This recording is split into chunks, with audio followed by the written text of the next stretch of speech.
Welcome back and thank you for staying with All Angles. Now, Treasury wants Eskom to get its house in order and fix ailing power stations with its own money. Treasury briefed Parliament on the power utilities debt relief bill, reiterating that the power utility may not borrow for the next 3 years. The department says Eskom will not receive any other financial support from government and must fund all of its expenditure from the tariff raised from customers. For more on this, let's speak to Eskom CEO Martin Bias. Thank you very much for your time, Mr. Bias, here for on ENCA. Just first of all, will this be enough 254 billion rand debt relief that you receive from government? You can't borrow for the next 3 years. Will you be able to fix the ailing power stations with what you've got?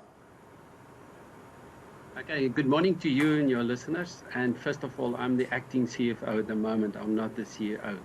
I think it's a job that nobody wants. Yeah, look, in the past, we used our cash from operations to fund our debt servicing costs. And that was not enough to fund the debt servicing costs. And therefore, we sometimes had to go and borrow to fund the debt servicing costs and also the capital program. What is happening now with National Treasury, and we are very grateful to National Treasury, they are taking over the debt servicing costs from Eskom, and we can then purely fund our capital program from the cash generated from within Eskom. Now, the cash generated from within Eskom will come from the revenue, and then what you will do is you will pay for your operating expenses, including your primary energy cost, your coal cost, and then there will be sufficient money left so that we can actually finish our capital program itself and that we can fund the capital program from our own funds. So we are very comfortable with the decision by National Treasury. All right. Will actually, you can continue. It will actually allow us the opportunity to do more long-term planning, because we can now more accurately predict how much money we're going to have available so that we can actually order the long lead items. You know, sometimes when we order some of these big units, you've got to place an order 18 months in advance. And with liquidity constraints, it is very difficult to do that. But now we will be in a position that we can actually place these orders well in advance. One of the conditions is that your capital expenditure will be limited to this. Obviously, it means that whatever fixed assets you have, such as power stations, which are very problematic at the moment in terms of where we find ourselves with load shedding, will be fixed on capital expenditure. So you're saying you're comfortable, that's enough. So does that mean one day soon you'll be announcing good news for South Africans in terms of the proper maintenance of power stations and possibly no load shedding? Look, we can never say that we're never going to load shed. But what it will allow us to do is now to do some of the maintenance. Obviously, we will need the space that we can actually do the maintenance. And by that, I mean, to do the maintenance, you've actually got to take units out of the system. And whether we still have sufficient capacity that we can do it. But in the past, we had the two constraints being liquidity, and then also the other side of it, when do you do the maintenance? At least now, we will not have the liquidity constraints, so we can start focusing on planning more properly to do the maintenance. So hopefully, in a couple of years or soon, we can say to you that the load shedding will reduce, or hopefully we can actually manage it. Mr. Bias, how important is the debt by municipalities in assisting Eskom with this? Because if you are meant to use tariff hikes, the tariff hikes that came in from the 1st of April, it means that you need your customers to be paying you. So how important is the role of municipalities paying you as your customers? Look, from our perspective, it is quite important, because what it does is the municipality is not paying you. That simply means that you will have less cash available to do your outages and to do your capital expansion program. You know, and our concern is that we see there's a growing trend in the overdue municipal debt, and that we are sitting at the moment with around about 58 billion rand of debt owing to Eskom by the municipalities. And it's growing every year. That also puts a strain on your liquidity. I mean, if we had that amount of money extra, there's a lot of other things that we could have done in the business to try and solve some of the problems.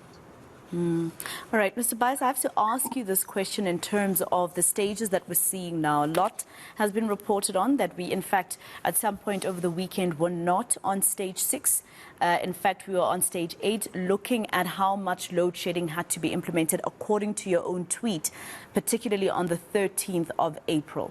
What stage of load shedding are we really on at the moment?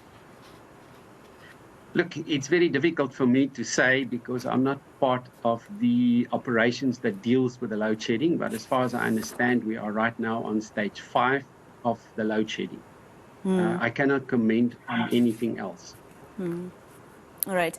Okay, let me go back to the finances. Some of the other conditions that were spoken about in Parliament by Treasury was that at some point Treasury has to report to Parliament every 3 months or so, Eskom's books to see if everything balances. And if the loan is not used in the way that you're supposed to, then it would have to be repaid.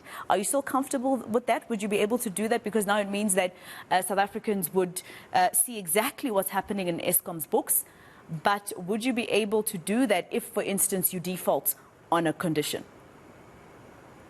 Look, we are very comfortable that we can actually comply with the conditions that the National Treasury has put in place. If we start looking at those conditions, they are fairly much in Eskom's control.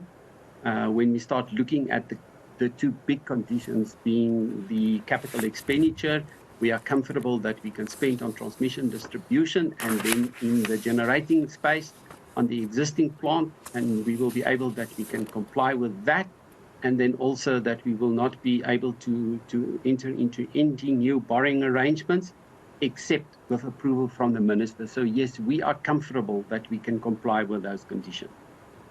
All right. So just to confirm, Mr. Baz, as CFO, you're not necessarily brought into exactly how much what stage of load shedding we're on and how much Eskom has to shed. You're not involved at all. Like that, you're not in the meetings where they discuss. Like for instance, a tweet, from the 13th said that you had to shed about 7,000. And 1 megawatts of power a day because of the demand, whereas, we are always told that that would be a stage 7 and 8 because for one stage, it's 1,000 megawatts that have to be shed. So if you are shedding 7,000, it means you're at 7 or 8. So are you telling me that you're never part of those discussions?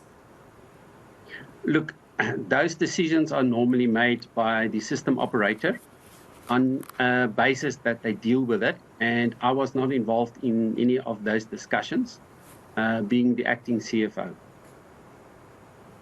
And how are the negotiations going, Mr. Baez, in terms of the PFMA and the exemption that we saw Government Gazette a few weeks ago in terms of National Treasury gazetting that Eskom might be, given some reprieve in terms of the PFMA and what it reports? They did say that they would go back to an institution such as the Auditor General, for instance, to see if this is a possibility. Do you know at all how those negotiations are going? Look, we had a meeting with National Treasury after that discussion, and we have shared with them our views around it, and they have then said they will have discussions with the Auditor General around it. And my understanding is that they will very soon issue some guidelines or with a recommendation how to deal with that. But our understanding also is that because they have withdrawn that decision of this, we will now follow the instructions that was issued, I think it was on the 4th of January by National Treasury. So in terms of our reporting, we will follow that guideline. And so basically at the moment it's still in discussion, but you also mentioned that you did tell them what your thoughts are at Eskom. Can you share those thoughts with us? Yes. It's very much what we said before around it. That's what the reason why we want to go that route, which I think it has been debated many times already. And that is what we discussed with them, and just to make sure that we are all aligned around this issue. All right. The other thing is, the discussion around with unions wanting a certain increase in salaries, NUMSA, etc.